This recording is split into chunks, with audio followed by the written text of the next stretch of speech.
नमस्कार. मी आशुतोष टिळक. 30 डिसेंबर 2023 ते 5 जानेवारी 2024 या आठवड्याच्या म्हणजेच 2024च्या पहिल्या आठवड्याच्या आर्थिक बातम्या घेऊन तुमच्या समोर हजर झालो आहे.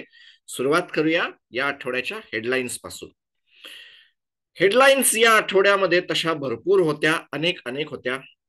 सेबी ऍक्शन मध्ये दिसली, क्रॅकडाऊन दिसला. इन्कम टॅक्सनी 30 लाख टॅक्स पेयर्सला पाठवल्या नोटीस. आरबीआयने काही जणांना ट्रॅक केलं जे 3 पत्ती, लुडो, क्रिप्टोकरन्सी, एफएनडो मध्ये पर्सनल लोनचा समावेश करत होते. भारत पहिल्या 2 दिवसाच्या नवीन वर्षाच्या पहिल्या 2 दिवसामध्ये पेट्रोल पंप आणि इतर अनेक साऱ्या गोष्टींना ऍक्सेस करता येत नसल्यामुळे काही प्रमाणात ट्रक ड्रायव्हर्सच्या संपामुळे थांबला होता, देशाची चाकं थांबली होती असं म्हणण्याची वेळ येते. डायव्हेस्टमेंट फेल होत होती, पण सरकारच्या कंपन्यांनी सरकारला दिलेल्या डिव्हिडंडमुळे सरकारला मदत झाली आहे. ऍस्ट्रोलॉजर्सची ऍडवायझरी काय झालं आहे नेमकं बघूया. गव्हर्नमेंटचं डेट, सरकारचं कर्ज या आठवड्यात रडारवर होतं, त्याची नेमकी काय बातमी होती. आणि आरबीआयने बँकांच्या डिव्हिडंडच्या संदर्भात काढलेला नवीन नियम हे या आठवड्यामध्ये अजून एक चर्चेचा विषय होते. जिओ फायनान्स आणि ब्लॅकरॉकच्या त्यांच्या जॉईंट व्हेंचरनी म्युच्युअल फंडाचा बिझनेस मिळण्यासाठी अप्लाय केला आहे. अधिक बातम्या नेमक्या काय होत्या, सुरुवात करूया या आठवड्याच्या ठळक बातम्या, आघाडीच्या बातम्यांपासून. मुळात सगळ्या माझ्या व्ह्युअर्सना, माझ्या सबस्क्रायबरना 2024च्या शुभेच्छा. 2023 हे फार उत्तम वर्ष होतं गुंतवणुकीसाठी आणि एकूणच सगळ्या गोष्टींसाठी. 2024 मात्र थोड्या प्रमाणावर डल गेलेला आहे. पहिल्या आठवड्यामध्ये ब्रॉडर मार्केटचे जे इंडेक्स होते ते रेड मध्ये राहिले होते वेगवेगळ्या कारणांनी. अमेरिकेमधल्याही काही लोकांनी त्यांची जी काय विधान आली त्यांनी मार्केटला थोड्याफार प्रमाणावर काळजीत टाकून दिलं की जेरोम पॉवेल आणि त्यांच्या फेडरल रिझर्व्हचे काही एमपीसी मेंबर्स जे होते त्यांचं असं म्हणणं होतं की आम्ही 3 वेळा तर काय म्हणलेलो नाही आहोत, मग काय तुम्ही काढता आहात. मार्च महिन्यामध्ये रेट कट होईल का, सप्टेंबर महिन्यापासून होईल का, रेट कट नेमका कधीपासून होईल का, रेट कट होणारच नाहीये, असे असे अनेक अनेक प्रश्न या आठवड्यात मार्केटला दिसले. आणि त्यामुळे अमेरिकन मार्केट्स लाल रंगामध्ये ट्रेड करताना दिसली. आपल्यासाठी लाल, त्यांच्यासाठी तो निळा असतो. अमेरिकेच्या दृष्टीने लाल म्हणजे अप, निळा म्हणजे डाऊन. आपल्यासाठी तो लाल म्हणजे त्यांच्यासाठी तो अप असतो. असं जर समजायचं असेल तर त्यांच्यासाठी मार्केट निळ्यामध्ये होतं. अधिक काय बातम्या होत्या, सुरुवात करूया. सेबीने अगदी अगदी थोड्या वेळापूर्वी, मी रेकॉर्ड करत असतानाच्या थोड्या वेळापूर्वी आलेली ही बातमी आहे. Framework on short selling and securities lending and borrowing scheme. साध्या साध्या भाषेमध्ये सेबीचं म्हणणं, naked short selling shall not be permitted in the Indian security market. Naked short selling म्हणजे नेमकं काय आहे साध्या भाषेत समजून. समजा मला एखादा शेअर सेल करायचा आहे, अजून 2 मिनिटासाठी गृहीत धरू, मला एसबीआय चा शेअर शॉर्ट करायचा आहे. मी कसा करीन, माझ्याकडे जर तो नसेल तर मला कोणाकडून तरी तो बॉरो करावा लागेल. माझ्याकडे नसलेले शेअर ते मी विकीन आणि याच्याकडून घेतले त्याला मी काहीतरी एक दर आठवड्याला, दर महिन्याला काहीतरी एक अमाऊंट पे करीन. ज्यावेळेला मला वाटेल की माझी प्राइस आलेली आहे त्यावेळेला मी त्या प्राइसला तो खरेदी करीन. ज्याच्याकडून घेतला त्याला ते परत देईन, शेअर खरेदी करीन आणि संपून टाकीन. मधल्या काळात त्याच्या फरकावर मी पैसे कमवीन. नेकेड शॉर्ट सेलिंग म्हणजे असं कुठलेही काही बॉरो न करता. आणि हा प्रकार भारताच्या शेअर बाजारात चालू होता.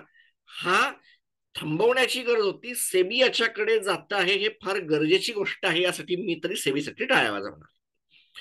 पुढचं असं आहे की no institutional investors shall be allowed day trading or square off their transaction intraday. अजून अजून साध्या भाषेमध्ये, इन्स्टिट्यूशनल इन्व्हेस्टर्स कडे हजार आणि लाखात शेअर असतात. त्यांनी ते बाजारात यायचं आणि बादल्याच्या बादल्या विकायचे आणि त्याच दिवसामध्ये तो स्क्वेअर ऑफ करायचा. याचा अर्थ एका दिवसामध्ये तुमच्या असलेल्या व्हॉल्यूमनी मार्केटला हलवायचं. त्यांच्यासाठी प्रॉफिटेबल असेल, परंतु मार्केटसाठी हे चांगलं नाही आणि याला बसलेला चाप ही अजून एक चांगली गोष्ट आहे. SEBI may revise list of stocks eligible for short selling from time to time. आत्ताच्या घडीला बातमी अशी आहे की फ्युचर्स अँड ऑप्शन्स मध्ये असलेले सगळे शेअर्स तुम्हाला शॉर्ट सेलिंग करायला मान्य आहेत. Institutional investors to confirm and inform upfront if the trade is a short sale. Retail can make necessary disclosures. याचा अर्थ असा आहे की इन्स्टिट्यूशनल इन्व्हेस्टर्सला जर काही शॉर्ट करायचं असेल तर त्यांना त्याचं अपफ्रंट इन्फॉर्मेशन द्यावं लागेल. याचा अर्थ कोणीतरी म्युच्युअल फंड याच्यावर शॉर्ट जातोय, कोणीतरी इन्शुरन्स कंपनी या शेअरवर शॉर्ट जाते आहे.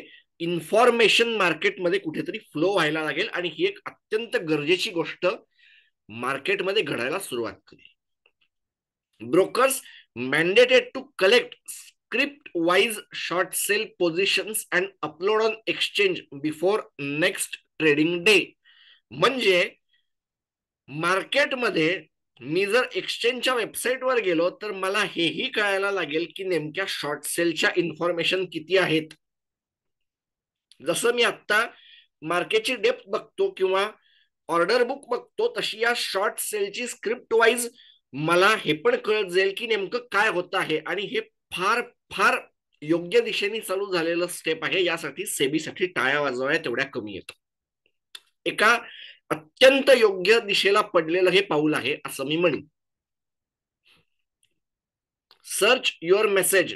इन्कम टॅक्स डिपार्टमेंटनी 1 जानेवारीला 30 लाख लोकांना, 3 मिलियन सॅलरी टॅक्स पेयर्सना टेक्स्ट मेसेज किंवा ईमेल्स पाठवले आहेत. जर तुमच्या हॅपी न्यू इयर वगैरेच्या मेसेजमध्ये, ईमेलमध्ये अधिक काय कम्युनिकेशन मध्ये ते चालले गेले असतील तर बघा का झालं आहे. कारण तुमचं टॅक्स डिडक्टेड ॲट सोर्स ची माहिती, तुमचं उत्पन्न, तुम्ही जे दाखवता याच्यामध्ये येणं, याच्यामध्ये झाला फरक जो अनेक वेळेला छोट्या छोट्या गोष्टींमध्ये होतो. परंतु हे 2023 साठी मोठं असणार आहे. कारण म्हैसूरमध्ये इन्कम टॅक्स डिपार्टमेंटनी याच कारणासाठी एक सेंटर, एक युनिट सेटअप केलेलं आहे. त्यामुळे आता इन्कम टॅक्स डिपार्टमेंट त्यांच्याकडे असलेल्या ढीगभर माहितीच्या मोठ्या साऱ्या जंजाळात हात घालून तुमच्याशी रिलेटेड माहिती तुमच्या समोर आणून ठेवून देईल. म्हणजे मी कधी कधी गमतीने असंही म्हणतो की येत्या काही वर्षामध्ये मला जर बँक स्टेटमेंट पाहिजे असेल तर मी बँकेकडे जावं का इन्कम टॅक्स डिपार्टमेंटकडे जावं हे कळणार नाही. कारण consolidated bank account statement for Ashutosh Tilak, PAN card number, this हे यापुढे कदाचित इन्कम टॅक्स जाहीर करायला सुरुवात करेल. इन्कम टॅक्स त्याच्या अगदी फार जवळ आहे असं माझं अगदी पर्सनल म्हणणं आहे. याची काळजी घ्या. या 30 लाखांमधले एक जर तुम्ही असाल तर योग्य ते बदल करा, योग्य ती माहिती द्या. नसेल जर काही राहिलेलं असेल तर तुमच्या सीएचा सल्ला अगदी जरूर घ्या. वळूया पुढच्या बातमीकडे. Great way of financial suicide. आता तुम्हाला जर आर्थिक आत्महत्या करायची आहे आणि तुम्ही मला विचारायला याल किंवा कुठल्याही फायनान्शियल ऍडवायझरला तुम्ही विचारायला जाल की आम्हाला आमचं असलेलं सगळं जुळलेलं सगळं उद्ध्वस्त करून लावायचं तर काय करायचं. मी साधं म्हणतो की कुठल्याही बँकेकडे जा किंवा पेटीएम कडेही जाओ, आता त्यांनी बंद केलं आहे. कुठल्याही बँकेकडे जा किंवा क्रेडिट कार्डचा वापर करा आणि 3 पत्तीचा गेम खेळा किंवा फ्युचर्स अँड ऑप्शन्स मध्ये जा, क्रिप्टोचे ट्रेड करा किंवा ऑनलाईन गेम खेळायला सुरुवात करा, रमी, लुडो सारखे खेळ, तेही पैसे देऊन संपलं. आरबीआयचं हे कारण काय होतं, काही बातम्यांच्या सोर्सनी हे हायलाइट केलं की आरबीआयची जी ऍक्शन होती लोनच्या बाबतीमध्ये, रिटेल लोनच्या बाबतीमध्ये रिस्क वेटेड ऍव्हरेज वाढवलं आणि 2023 मधला एक मोठा डिसिजन तो ठरला आरबीआयच्या बाबतीमध्ये आणि टोटल मार्केटच्या बाबतीमध्ये देखील. तो या कारणामुळे आला होता आणि मी याचं कन्फर्मेशन करायला ज्या वेळेला गेलो इंटरनेटवर त्यावेळेला या दर्जाच्या अशा अनेक जाहिराती मला सापडल्या. 3 पत्ती गेम खेलकर पैसे कमाओ, बस एक ही दिन में कमाए 3004 रुपये आणि काय काय, म्हणजे त्यांचे पेटीएम मध्ये येऊन पडले हे बघा. हे खरंच त्यांना मिळाल्या पैशाचं कन्फर्मेशन कसं काय करणार. कोणीतरी एक माणूस दाखवते की मी हे घेतलेलं आहे बघा. कसं काय कन्फर्म करणार की ती व्यक्ती खरंच 3 पत्ती खेळून पैसे कमवत होती? आणि गंमत याच्यामध्ये अजून एक अशी आहे की हे खेळणारे जे सगळे आहेत ना ते 40 वर्षाच्या खालचे आहेत, ज्यांच्या अनेकांकडे सेव्हिंग देखील नाहीये. आरबीआयला ट्रॅक करायचं म्हणलं, आरबीआयने ट्रॅक करायचं जर ठरवलं, तर आरबीआयला मग अनेक साऱ्या गोष्टी करता येतात. मोठ्या प्रमाणावर पर्सनल लोन कोण घेत आहे, गेमिंग मध्ये पैसा नेमका कोणाच्या कारणावरून चालला आहे, कुठल्या अकाउंटवरून या 3 पत्ती सारख्या गेमच्या याच्यामध्ये पैसे जात आहेत, कोण करत आहे, हे आरबीआयने जर करायला सुरुवात केली डेटा मायनिंग, तर हे आरबीआयला अगदी काही सेकंदात कळू शकतं. हा त्या डेटा मायनिंगचा एक मोठा पुरावा आहे असं मी म्हणेन. हिट अँड रन क्रॅश, देश काही तासांसाठी देशामधल्या भाजी बाजाराचे व्यवहार, पेट्रोलचे व्यवहार थांबल्यासारखे झाले होते. देशाच्या काही भागांमध्ये, काही राज्यांमध्ये पेट्रोलचं रॅशनिंग सुरू झालेलं देशामध्ये दिसून आलं. New law in India increase the punishment of drivers. Hit and run साध्या साध्या भाषेमध्ये असं आहे की ट्रक चालकांच्या किंवा कोणाही चालकाच्या चुकीमुळे जर एखादा ऍक्सिडेंट झाला, तर त्या ड्रायव्हरने तिथे ऍक्सिडेंटमध्ये तिथे थांबून राहणं गरजेचं असतं. असं जर झालं नाही तर 10 वर्षापर्यंतचा कारावास आणि 7 लाख रुपयापर्यंतचा दंड होतो. आणि अशा काळाच्यामध्ये काही परिस्थितीमध्ये ड्रायव्हरचं लायसन्स कॅन्सल होण्याची परिस्थिती उद्भवू शकते. यामुळे वर्षाच्या सुरुवातीच्या काळामध्ये 2 दिवसासाठी 3 दिवसासाठी हा अनेक साऱ्या ट्रकच्या ड्रायव्हर्सनी त्यांच्या ट्रक रस्त्याच्या कडेला लावून ठेवल्या दिसल्या. मनमाड सारख्या भागामधून महाराष्ट्रामध्ये येणारं पेट्रोल बंद झालं. मोठ्या शहरांमध्ये भाजी मंडईमध्ये जाऊन पोचणारी भाजी बंद झालेली दिसली. या आणि अशा अनेक साऱ्या परिणामांनी देशाला हे लक्षात आलं की या ट्रक्सची ताकद काय असू शकते. लॉजिस्टिक्स मध्ये या ट्रकचा आजही किती मोठा हिस्सा आहे. आणि all India motor transport Congress हे आणि याच्यासारखे काही नवीन शब्द देशातल्या लोकांना परत एकदा बघायला मिळाले. आणि या हिट अँड रनच्या कायद्याचा परिणाम नेमका तुमच्या माझ्यावरही असू शकतो का? पेट्रोल आणि भाजीपाला सारख्या गोष्टी या जीडीपीशी संदर्भात आहेत, आर्थिक गोष्टींची संदर्भात आहेत, म्हणून या बातमीचा मी समावेश केला होता. पुढची बातमी, डिव्हिडंड्स हेल्प गव्हर्नमेंट. IMF नी हायलाइट केलं की तुम्हाला आता आम्ही कर्ज तुमचं जे आहे ते 100% आसपास चाललेलं आहे वगैरे वगैरे सारख्या गोष्टींमध्ये सरकारला त्यांचं फिस्कल डेफिसिटचं टार्गेट मॅच कसं करणार. कारण डायव्हेस्टमेंटचं टार्गेट तर काय मिळायला तयार नव्हतं, परंतु या वर्षभरामध्ये सरकारच्या कंपन्यांनी मोठ्या प्रमाणावर डिव्हिडंड देऊन टाकले. 30,000 40,000 करोडचे डिव्हिडंड सरकारच्या कंपन्यांनी सरकारला दिले आणि त्याचा फायदा होता दिसला. May not be able to mop even 30,000 crore through stake sales. अगदी खरं आहे, फारसं टार्गेट यावेळेला अचीव होणार नाही. सरकारने काही मोठे डायव्हेस्टमेंट यावेळेला एक्सपेक्ट केले होते, परंतु आयडीबीआय बँकेमधला हिस्सा विक्री घडली नाही. बीपीसीएल घडेल की नाही माहित नाही, परंतु येत्या काही दिवसांमध्ये माझगाव डॉक असेल, एनएलसी असेल, IRFC सारख्या मागच्या वर्षभरामध्ये उत्तम परफॉर्म केलेल्या शेअर मधला सरकारचा 10% हिस्सा हा सरकार विकू शकते. यामुळे हे शेअर आजच्या दिवसामध्ये 5 जानेवारीच्या ट्रेडिंग सेशनमध्ये ऍक्टिव्ह होते. आणि जीएसटीचं कलेक्शन या वर्षभरामध्ये सरकारला सफिशियंट मिळालं, त्याने पण एक सरकारचं फिस्कल डेफिसिटच्या टार्गेटला कव्हर करायला मदत झालं. आणि येत्या काही दिवसांमध्ये जसंही एप्रिलच्या आसपास येतील आणि जानेवारीमध्ये आहे इन्कम टॅक्सचे जे काय असतील गोष्टी, त्या पण यायला सरकारला मदत करेल. इनडायरेक्टली डायरेक्टली हे सगळं सरकारला त्यांचं फिस्कल डेफिसिटचं टार्गेट मॅच करायला मदत करेल असा अंदाज आहे. पुढच्या बातमीकडे जाऊया. सेबीचा क्रॅकडाऊन. ही बातमी मोठी इंटरेस्टिंग बातमी आहे. मला थोडा टाइम घेऊ द्या, मी समजवतो. या देशामध्ये काही असे लोक आहेत जे शेअरच्या बाबतीमध्ये ऍडवायझरी करतात.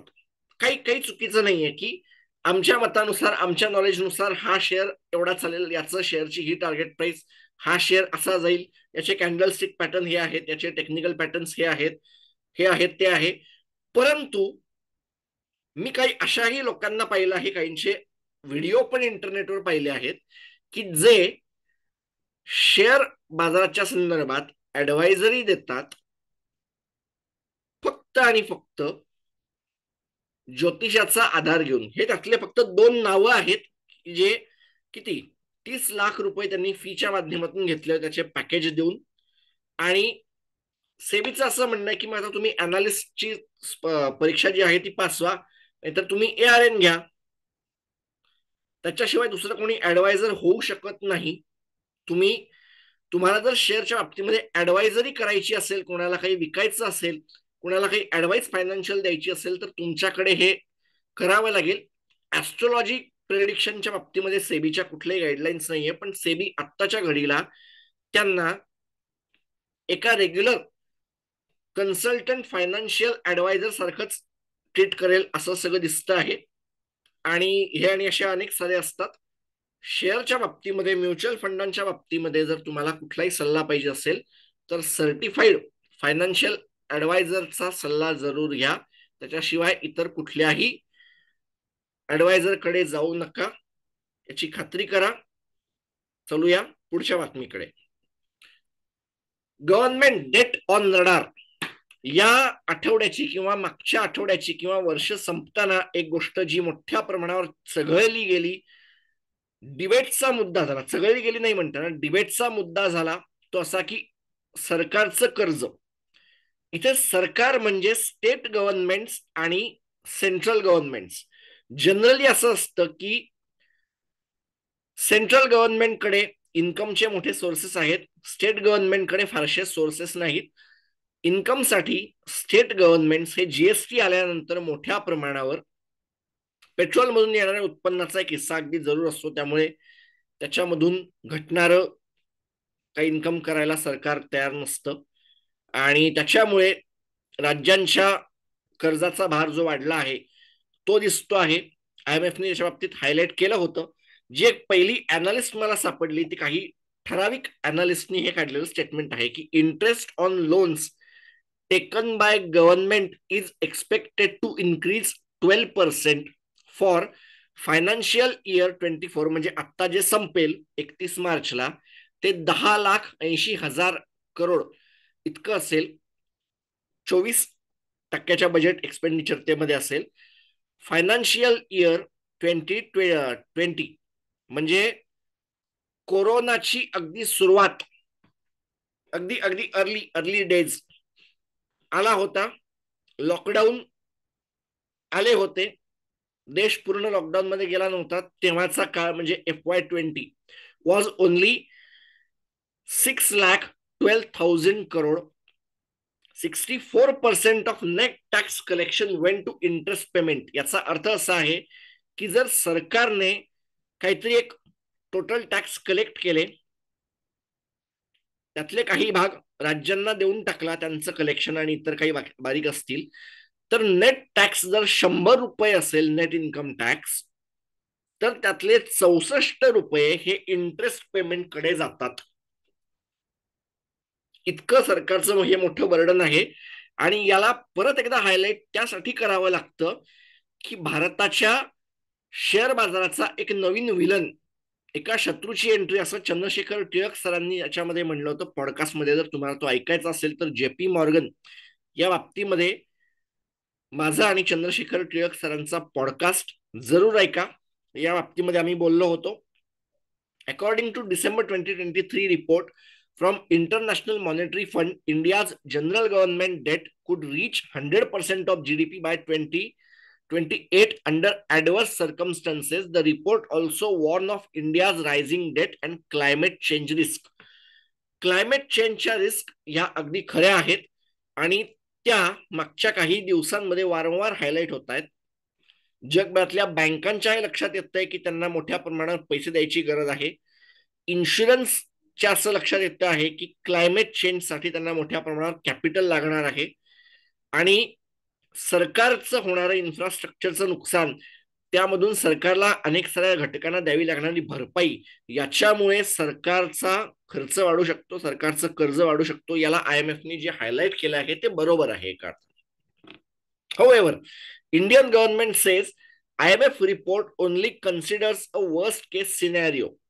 आणि माझं असं मत आहे की कुठल्याही सिच्युएशन मध्ये हा वर्स्ट केस सिनॅरिओच बघितला जातो. IMFचं म्हणणं आहे, हायलाइट केलेलं आहे, परंतु भारत सरकारचं म्हणणं देखील नाकारता येत नाही. 2005-06च्या वेळेला तो 81% होता. 2020-21-22ला तो 84%वर पोहोचला आहे.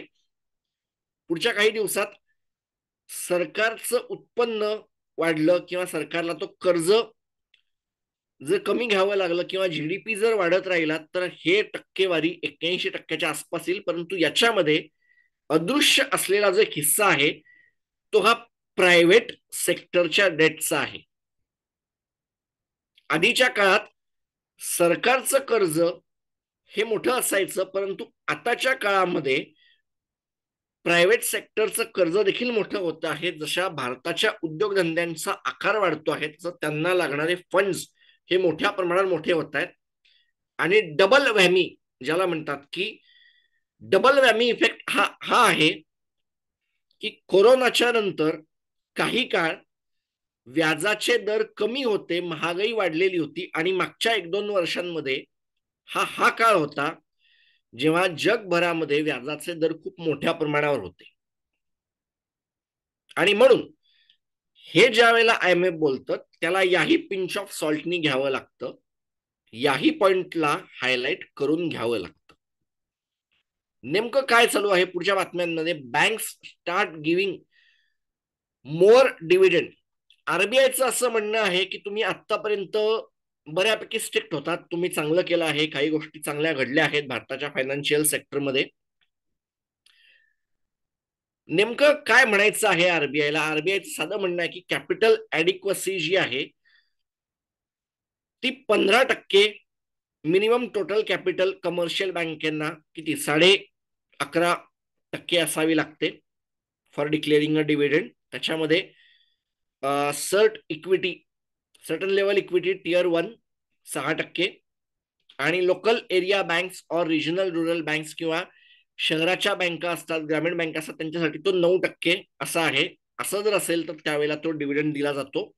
आणि याच्यामध्ये रेमिटन्स हा पण एक फॅक्टर आहे, कारण भारतामध्ये काही फॉरेन बँक्स पण काम करतात. फॉर एक्झाम्पल डॉयचे बँक आहे आणि इतरही काही बँका आहेत, त्यांच्या रेमिटन्सच्या बाबतीमध्ये, प्रॉफिट रेमिटन्सच्या बाबतीमध्ये पण हा काम करतो. सिटी बँक असेल किंवा इतर असेल, JP मॉर्गनचं एक छोटं युनिट असेल, या बँकांवर पण हेच युनिट लागू होतात. Dividends can only be declared for a financial year if the net non-performing asset ratio is less than 6% for that year. म्हणजे आतापर्यंतची जी एक लिमिट होती ती 7% होती, ती RBIने आता कंट्रोल करत आणलेली आहे, कारण ती आधीच 7%च्या आत गेली होती. 6%च्या आत अनेक साऱ्या बँकांचं मी पाहिलं, 6%च्या आतच अनेक साऱ्या बँकांचे NPAs आहेत. Dividend payout ratio can be up to 50% for banks with no net NPA for financial year for which the dividend is proposed. हा रेशो 50%चा रेशो नेमका कोणाला लागेल? कोटक महिंद्रा बँकेला लागू शकतो, HDFC बँकेसारख्या क्वालिटीच्या बँकांना लागू शकतो.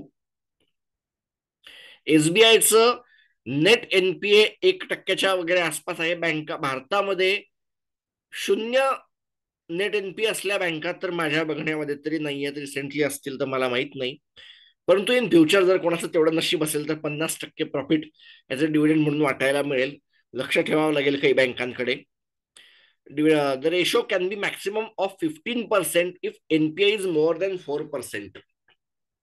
म्हणजे 15% डिव्हिडंड त्यावेळेला असेल, 4 ते 6%च्या मध्ये असेल तर 15% तुम्ही प्रॉफिट ॲज अ डिव्हिडंड म्हणून देऊ शकता किंवा रेमिटन्स फॉरेन तुमच्या प्रमोटरला पाठवू शकता, असं RBIचं म्हणणं आहे. पुढची बातमी, new entrant in mutual fund business.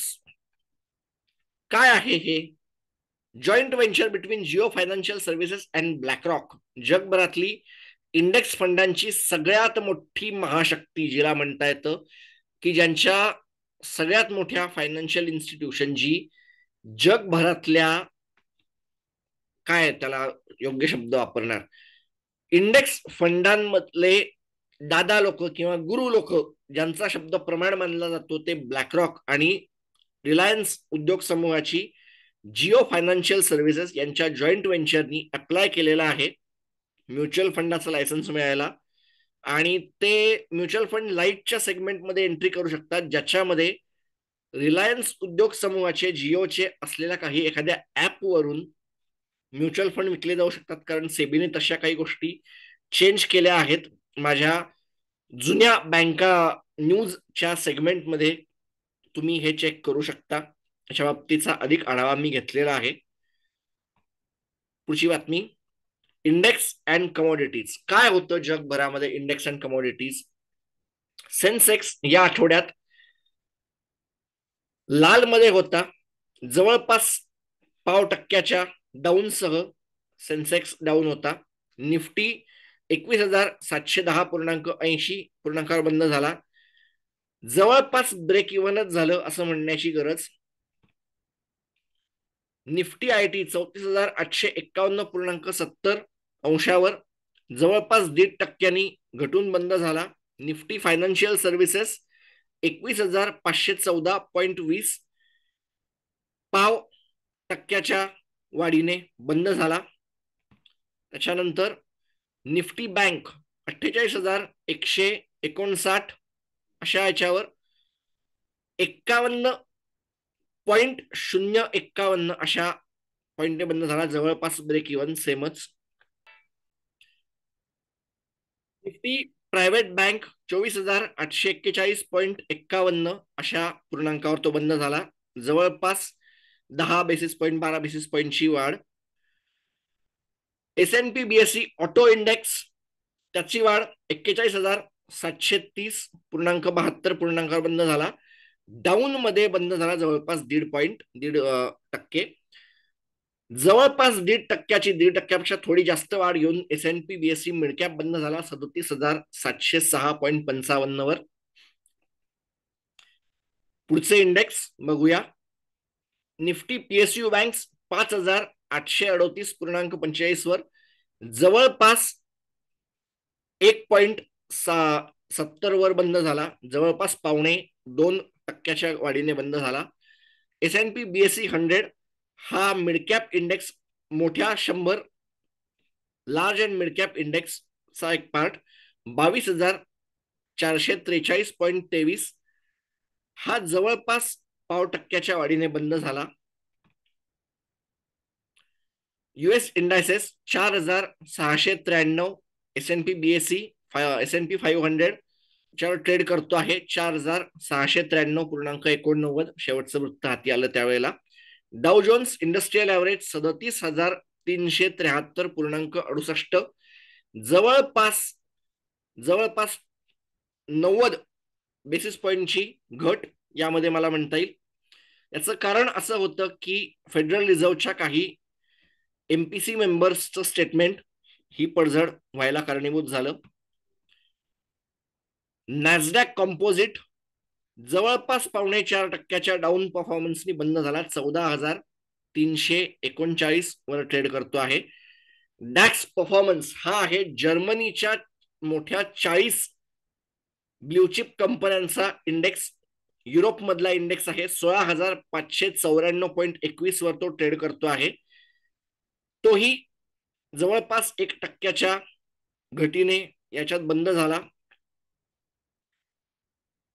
USD INR strong होताना रुपया दिसला या काळामध्ये. याचं कारण मार्केटने अंदाज केला की कुठेतरी घट व्हायला सुरुवात होईल, व्याजदराची घट चालू होईल आणि त्यामुळे डॉलर वीक होताना दिसला. युरो INR रुपया स्ट्रॉंग होताना या काळात दिसला. युरोपेक्षा मागच्या आठवड्यापेक्षा सुरुवातीपेक्षा अंत थोडा स्ट्रॉंग होऊन झाला. रुपये द्यावे लागत होते युरो खरेदी करायला. WTI क्रूड, ज्याला नायमॅक्स क्रूड पण म्हणतात, ते ट्रेड करत होतं $73.54 एक बॅरल तुम्हाला मिळत होता. $78.56 तुम्हाला ब्रेंट क्रूडचा एक बॅरल मिळत होता मागच्या आठवड्यामध्ये. आणि हुती बंडखोरांच्या बाबतीमध्ये झालेले हल्ले आणि त्यामध्ये अमेरिका आणि या सगळ्या भागामध्ये, रेड सीच्या भागामध्ये वाढलेली रिस्क आणि मर्क्स सारख्या कंपनीने त्यांचे स्टॉप केलेले लॉजिस्टिक्स ऑपरेशन, यामुळे तेलाचा भाव वाढायला मदत झाली. हेनरी हब नॅचरल गॅस, त्याची पण सेम स्टोरी. $2.58 देऊन तुम्हाला 1 MMBTU एनर्जी नॅचरल गॅस मिळत होती. सोन्याचे भाव, कॉपर कंटिन्युअस ट्रेड, $3.81 घेऊन 1 टन तुम्हाला कॉपर मिळत होता. ॲल्युमिनियम तुम्हाला खरेदी करायला $2,249 द्यावे लागत होते. त्याच्यानंतर सोने आणि चांदी, सोनं 10 ग्रॅम तुम्हाला मिळत होतं 62,770, तर चांदी तुम्हाला मिळत होती 72,680 1 किलोवर. हे होत्या या आठवड्याच्या बातम्या. पुन्हा भेटूया पुढच्या आठवड्यात. तोपर्यंत नमस्कार.